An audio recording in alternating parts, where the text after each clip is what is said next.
नमस्कार आत्मा मालिक भाग क्रमांक 21. श्रावण महिना चालू आहे.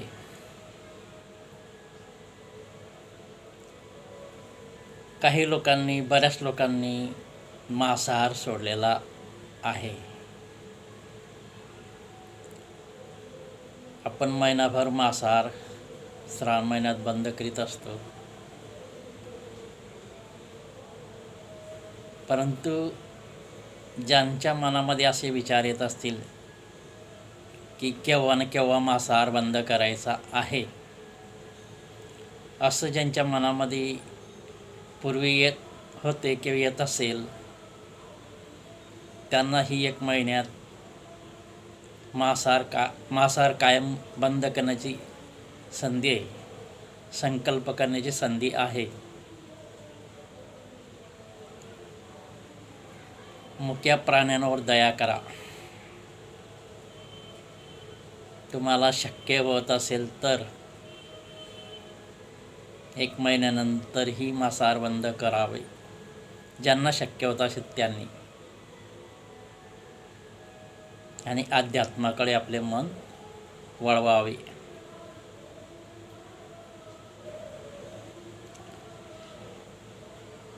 आपण काय करतो संसारामध्ये,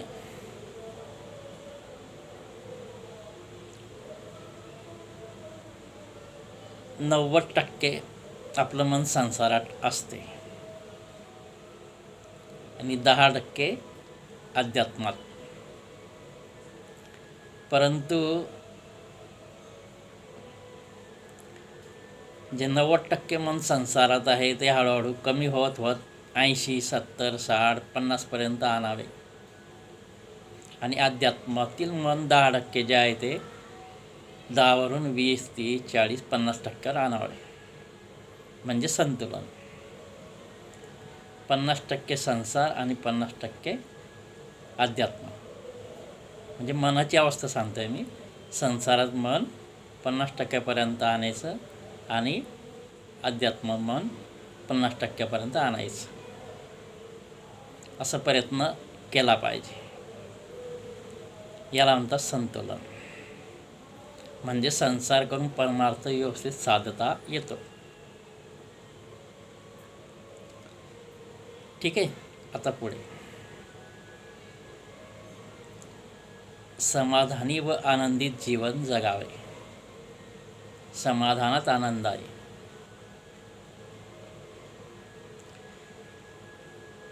जे तुम्ही कमवत असाल, 10-15 हजार कमवत असाल समजा, असं जर जे लोक कमवत असेल तर तेवढ्यातच आपण समाधानी जीवन जगावे. दुसऱ्यांनी हे घेतलं ते घेतलं, आपणही घ्यावं तसं करू नये. तुमच्याकडे जे आहे ते समाधान माना, जे आहे त्यात समाधान माना, तर तुमचं जीवन आनंदी राहील. आपली जशी परिस्थिती त्याप्रमाणे जर तुम्ही राहिले, त्याप्रमाणे खर्च केला तर त्यामुळे कर्जसुद्धा होत नाही. आहे त्या परिस्थितीत जगावे आणि आपलं मन 10%वरून 50%पर्यंत आणावे. त्यामुळे आपण आनंदित जीवन जगू शकतो. दुसरं,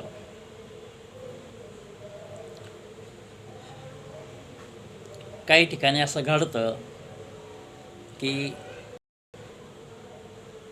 काही स्त्रिया, भगिनी पतीला त्रास देतात. म्हणजे कसा, हेच पाहिजे तेच पाहिजे, त्यानं कर्ज वाढतं. दुसऱ्यांनी असं आणलं, शेजारी पाजारी असं आणलं, आपणही आणा, तसं करू नये. जे परिस्थितीने त्यामध्येच आपण राहायला पाहिजे. पतीला जर जास्त ताण दिला तर मग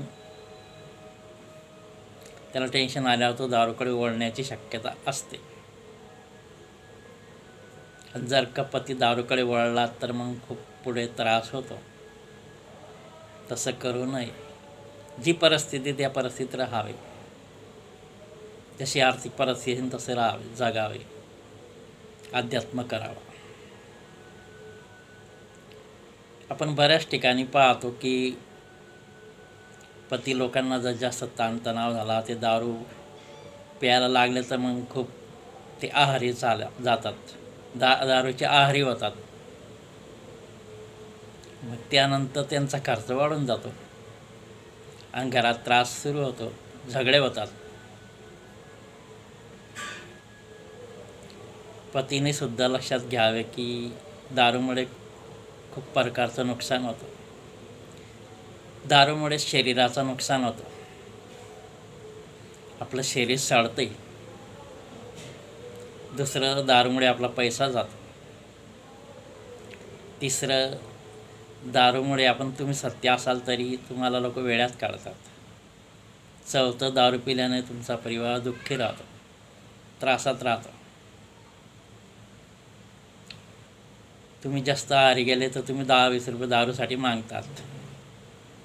अशा प्रकारचं हे नुकसान दारू पिणाऱ्यांचं होतं.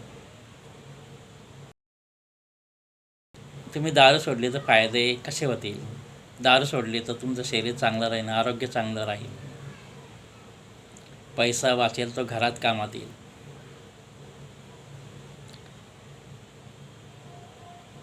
तिसरं, तुमचा परिवार सुखी राहील. चौथं, तुम्हाला तुमच्या सत्य गोष्टी लोक मानतील दारू सोडल्यावर. पाचवं,